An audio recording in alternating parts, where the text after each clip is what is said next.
Hi అండి, అందరికీ నమస్కారం. Welcome to my YouTube channel. ఈ వీడియోలో బ్రేకింగ్ న్యూస్ అండి. ఉద్యోగులతో ప్రభుత్వ సలహాదారు కీలక మీటింగ్, అందరికీ కీలక నిర్ణయాలు అయితే తీసుకోవడం జరిగింది. సో ఆ వివరాలు వీడియోలో తెలుస్తున్న వీడియో అయితే ఎక్కడైనా స్కిప్ చేయకుండా ఎండ్ వరకు అయితే చూసేయండి.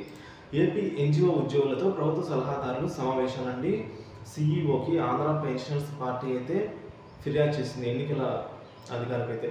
ఇక ఏపీ ఎన్జిఓ ఉద్యోగులను ప్రభావితం చేసేలా ప్రభుత్వ సలహాదారు అంటే చంద్రశేఖర్ రెడ్డి గారు సమావేశాలు నిర్వహిస్తున్నారని అయితే పేర్కొంటూ రాష్ట్ర ప్రధాన ఎన్నికల అధికారికి అంటే సిఈఓకి ఆంధ్ర పెన్షనర్స్ పార్టీ అధ్యక్షుడు సుబ్బరాయన్ గారు శుక్రవారం అయితే ఫిర్యాదు చేశారండి. ఏపీ ఎన్జిఓ నూతన కార్యవర్గాన్ని సన్మానించుకుంటూ విశాఖ మరియు విజయవాడలో ఈ సమావేశాలను అయితే నిర్వహించబోతున్నామని, ఓటర్లుగా ఉన్న ఉద్యోగులతో ప్రభుత్వ సలహాదారులు సమావేశం కావడాన్ని ఈ ప్రవర్తన నియమావళిని ఉల్లంఘించినట్లయితే పేర్కొన్నారు. ఇక శనివారం విజయనగరంలో సమావేశం ఉందని దీన్ని అడ్డుకోవాలని ఆయన సీఈఓను కోరారని, వైకాపాకు అనుకూలంగా ప్రచారం చేసే ఉద్దేశంతోనే ఆయన సమావేశాలు నిర్వహిస్తున్నారైతే ఈ విధంగా వివరించడం జరిగిందండి.